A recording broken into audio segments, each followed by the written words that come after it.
Hi guys! Dito tayo ngayon sa Sitio Cantaba dahil meron tayong bibisitahin shop. Tara, samahan niyo ako.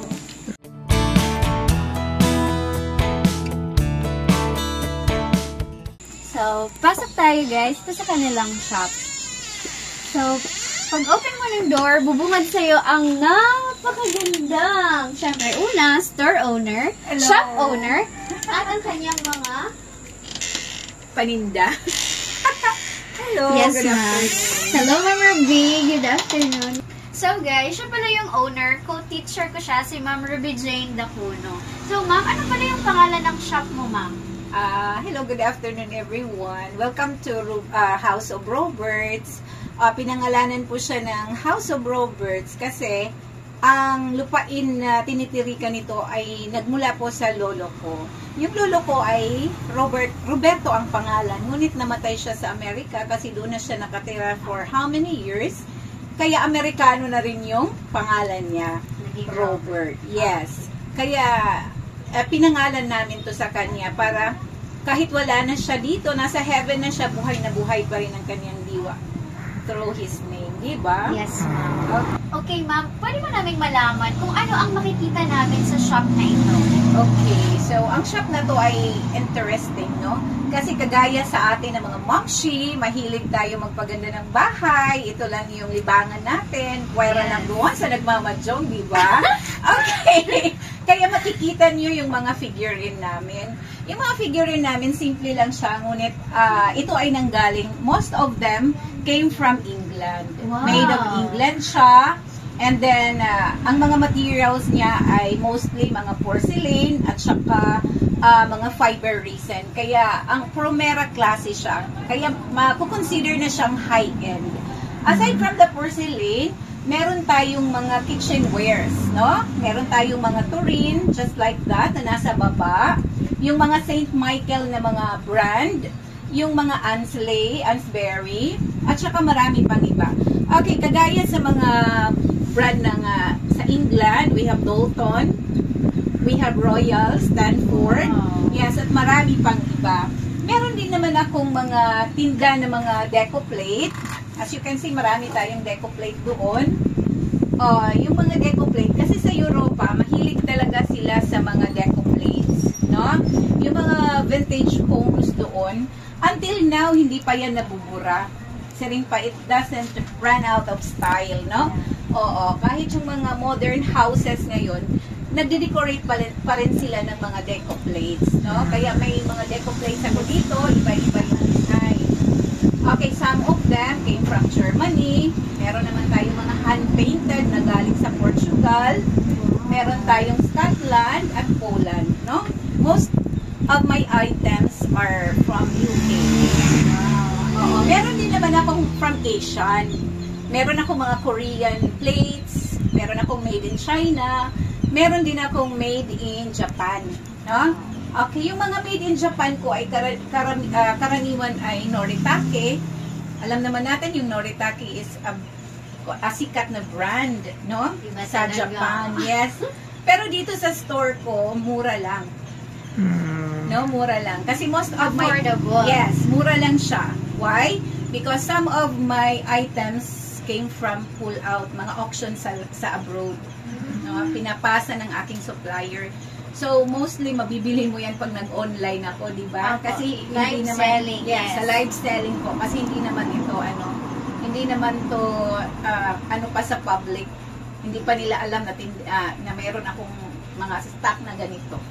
Okay, so dito naman sa section na ito, ma'am, ano naman ang makikita natin? Okay. As you can see, meron tayong mga vases, diba? Iba-iba yung design ng ating vases. Pero as what I have said, mostly they came from UK. So, iba-ibang lugar ng UK. So, nandito rin yung mga set ng ating set ng ating lalagyan ng teapot, tea set, no? At saka yung mga canister na magaganda.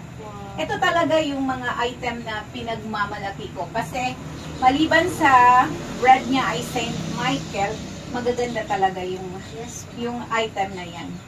No? Tapos makikita mo yung mga earthen jar.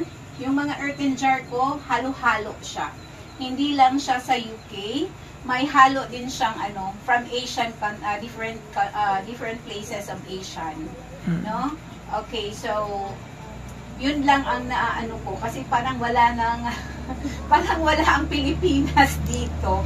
Kasi makikita naman natin yung mga product ng Philippines sa iba't ibang lugar natin dito, di ba? So, maiba naman. Oo, maiba naman. Yung binibenta ko ay karaniwang wala dito. Eh, dito ma'am, ito sa center na ito ma'am. Okay, ito naman na center of attraction na. Yeah. Center of attraction. Ito yung mga Capo de Monte, no, mga design itong ganito. Marami ang design na ganito, usually mga pricey ito. Pero dito sa akin lang, affordable price. And then ito naman, ito yung mga sample ng mga pearlized items, no? Nung unang panahon kasi nagkakaroon ng tea party, no? Bonggang-bongga talaga ang tea party noong unang panahon. Ngunit, as siring pa ng paglabayhang panahon, makalipas ng ilang dekada o century, parang nawala ng hindi na masyadong kinukonsider yung tea party. So, kahit ngayon na henerasyon, bihira na lang siguro ang nag-appreciate ng mga tea set, di ba? Oo, pero para sa akin mas nakakakontento as a babae, no, as a woman, it is fulfilling to have a collection like this. Sabi ko nga, kahit hindi mabili yung mga tinda ko, nandyan lang yan, hindi naman mapapanis, di ba? Yes, ma'am. Ang ganda niya talagang tingnan. Yes. Siya ay palamuti sa aking mga mata at nagbibigay sa akin ng energy. Every day, pag ako'y nakakakita ng magagandang bagay, kagaya ng bisita ko ngayon. Marami akong pearlized nito na nabili na. No? Nabili na. At saka ito naman, sabi ko noon, ano bang gamit nito? Hindi ko alam. Ikaw, tatanungin kita, ano sa palagay mo? Tissue? Nung una, kala ko tissue. O kaya yung table napkin or whatever na ilalagay dyan. And then later, na-found out ko na ito pala ilalagyan ng toasted bread. Yes, oo.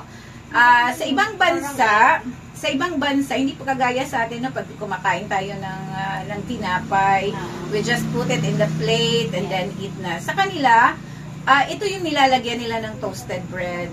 Tapos iba lang yung palaman, at saka iba lang yung cup and saucer, no? Tapos ayan. Ito, at kung titingnan natin, karaniwang manok lang siya, no? Pero ang gamit talaga niya ay canister. Wow. So yung canister, nalagyan siya ng sugar, nalagyan siya ng creamer pag nag-serve sa bisita. Ito din. Ito Apple set. sauce. Yes, it's apple sauce. Itong canister naman na to, nilalagyan to ng mga sauce. Yan, kaya meron siyang may nakaano siya na para sa teaspoon. No? Ang gaganda niya, pero it's appealing to the eyes, no? At saka yung mga na-appreciate ko talaga sa mga teapot na galing sa labas ay yung mga design nila, di ba? Parang na-imagine ko how creative they are when it comes to items like this. Diba? Tingnan nyo yung teapot, naka-embossed pa. No? Flowers. Oo, may flowers pa. Tapos, mahilig pa sila ng mga embossed item. No? Oo. So, aside from that, meron tayong mga just like this. Ito simple lang siya. Pero pag ginamit natin araw-araw, we will appreciate talaga. We will appreciate this item, no? Lalagyan ng kape, tsokolate, or tea. And then, you can put your sugar or creamer here, sugar here. And then, this one is the pourer for the fresh milk. Social. Nakakasosyal talaga, ma'am. Feeling ko kahit bahay kubo, pag meron ganyan na, malain mo, yaman-yaman na. And then, this one naman ay yung pinakamalaking plate so far in this store. Pearlized siya, no? Pearlized siya. O, tingnan mo, para silang magkatulad. O, di ba ang ganda? Yes, ma'am. So shiny. Oo, shiny. Pearlized kasi siya. Okay, meron naman tayong mga iba't ibang plates. O, tingnan nyo yung mga plates doon. Iba-iba rin yung brand. Ang cute nito. Wine glass. Cheers. Happy anniversary. Sa area ito naman guys, dito nag-live selling si Ma'am Ruby sa kanyang Facebook account. So para sa mga gustong manood, ilalagay namin dito sa aming video yung kanyang Facebook account. So, mag-mine na lang kayo sa bawat live selling niya. So, dito Ma'am Ruby sa yung background, sa yung pagla-live selling, ano naman yung makikita natin? Okay. Ito naman yung different collection ko ng mugs, no? Ang mugs na to, some of them are branded, yung iba naman ay walang brand, pero magaganda. Okay, para sa mga coffee lover dyan, this is ideal for everyone, no? Okay, like this one. Simple lang siya, pero M&S yan. Wow. The brand of this mug is Mark and Spencer po. Oh, Yes. Sikat yan, ma'am. Sikat yan. Yeah, sikat talaga si Mark and Spencer. Okay, so halo-halo po yung mugs natin dito. Okay, meron tayong Korean mugs, just like this. Korean mug po ito. Maganda rin yung design nila, di ba? Hindi rin pahuhuli ang mga Asiano pagdating sa disenyo. We are also creative, no? Hindi lang yung mga taga UK. Yes, meron tayong from Japan, meron din tayong from China, no? Hindi rin pahuhuli ang China. Okay, so most of this came from UK. Ito naman dito, ma'am. Ito naman yung mga simpleng pots ko. Okay, so mga collection ko to para sa garden. No, para sa garden. Yes, Sunterize na? Sunterize. Mag-cultivate pa ako ng land. So, dito namang area, ma'am, ano naman yung story nito? Ito yung natira nung Christmas, no? Ito yung mga gumagawa ng mga Christmas village sa kanilang house. Actually, marami nang nabili nito, no? Kasi magaganda to pag may light. Hindi ko lang napailaw. So, these are my collection of miniature houses, no? Okay, tingnan niyo na, as you can see, yung ang house na to ay Switzerland house inspired siya. And then yung iba naman ay sa England, yung mga cottages natin. At saka yung iba naman ay karamihan talaga sa kanila ay mga istruktura ng konsepto ng Inglaterra, di ba? Ang ganda, may pa-snow kasi, ma'am. Oo, hindi talaga maganda dito sa shop ko kasi yung snow dito ni nagtutunaw. Yeah. Until now, buo pa rin yung snow. Grabe. No? At saka si Santa Claus ay hindi napapagod sa pagkakaway. Yes, ma'am. Oo. May mga pine trees pa. Yes, oo. Kasi yun naman ang nakakapaganda sa landscaping, yung mga miniature na pine trees din. So ngayon guys, nandito na tayo sa pinakaloob ng kanilang shop. Grabe, marami pa palang display dito. Sige Ma'am Rubes, ano ba yung mga display mo dito? Okay, one of my favorite items or collection is from the collection of Oriental, no? O, tingnan nyo yung mga Oriental cup and saucer ko, napakaganda. Ito yung mga items na nakaka-proud sa Asian, no? Kung gaano sila kametikulusong gumawa ng disenyo. Yes. Yes.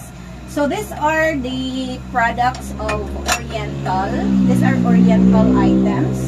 And this one naman ay England din siya, as you can see. And then this one naman is from Japan. Yung brand po nito ay Narumi. Narumi is also sikat na brand sa Japan. And then this one naman is Marui from England, from Japan yung Marui. And then another collection of pearlized items. Wow, ganda talaga ba? Yes. And this one naman is a collection, a set of Noritake. Kahit Grabe, kasi memorize mo yung mga ano, kasi ma'am. kahit nyo is-search yung presyo talaga ng Noritake, talagang may pagka-pricey yung Noritake. Pero dito sa shop ko, this is only affordable, no? Okay, this one also is Noritake. No? Ang plates na to ay Noritake. Kung bibilhin mo to sa mga mall, napakamahal talaga ng pinggan na Noritake. Pero dito sa shop ko, it's affordable. No? This one naman is from England. It is Black Collection. Ayan. Black and gold. Black and gold collection. Maganda siya. Maganda rin siya. Wala siyang brand na nakalagay. Pero super ganda ng kanyang material at Yes, saka ma'am. design. And then this one naman is mga Indian tricot na items. Okay, set din siya, set. And then this one naman is orchard. Mga orchard siya. And this one naman is another na Rumi. And this one naman is the sample of Sutherland. No? Sutherland collection. Oo, Sutherland collection. Napakaganda, no? Ganda ng design. I like this very much. Siling pa at saka ito naman ay mga Ansberry. No? Ito yung mga item na nilagay ko talaga dito sa loob kasi may pagka-pricey siya. Baka siya ay mabasag doon sa labas. No? Ayan. Tingnan nyo, di ba? Ang gaganda ng mga Parang design niya. nakakaganang magkape. Oo, Mag-tsaa. talaga. Okay, congratulations Miss Bernadette Zamora for winning our 3rd raffle. Actually, November pa to. Hindi niya makuha-kuha kasi super busy yung vlogger natin. Ngayon Yes, lang siya hectic. nagkaroon ng time.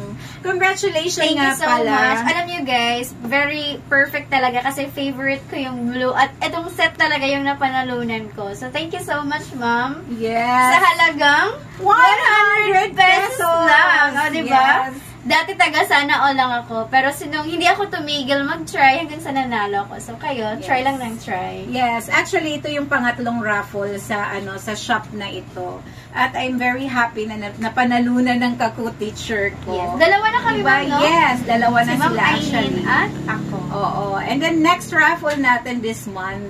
No? Meron na rin, ma'am. Yes, oo. Anong set, ma'am? Tea-set din siya. Actually, hindi ko pa siya pinost. Pinagpaplanuhan ko pa lang kung anong item. Kasi naantay talaga kitang i-claim mo muna yung prize, yung napanalunan Yes, nyo. pasensya na ma'am. Pero thank you Lord dahil finally, ito na nga. Makukuha ko na, madadala ko na sa aming munting tahanan ang Okay. tea set na ito. Congratulations. Thank you, ma'am. The brand of this item is Pool England. Yes, mga Pool England po siya. Oo, ito. Okay, once again, congratulations, Mr. and Mrs. Zamora. Thank you! Oh, mga mamshies, kung hanap nyo ay mga ganito kabonggang items at a very affordable price, visit na sa shop ni Ma'am Ruby, located at Sitio Cantaba, Barangay Katigugan, Santa Rita, Samar. Don't worry, dahil very accessible siya, dahil along the highway lamang po siya. So, ano pang hinihintay natin? Tara na at mag-hoard na ng kanilang mga items. Yun lang guys! Thank you!